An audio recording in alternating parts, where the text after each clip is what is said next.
Welcome to this pronunciation video. Today we will be focusing on a new word that you might find challenging or intriguing. So let's dive into today's word. E1 умножить на 10 в степени 1 E1. Which means, E1e1e1 in Russian. let's say it all together. E1 умножить на 10 в степени 1 E1.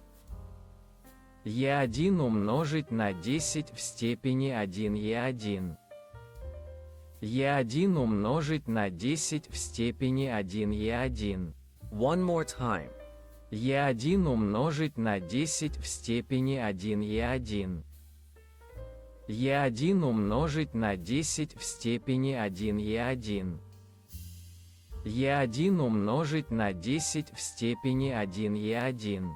Thank you for joining us on this adventure in pronunciation. Remember, language is a journey, not a destination. Keep exploring, experimenting, and expanding your linguistic horizons. We'll see you next time.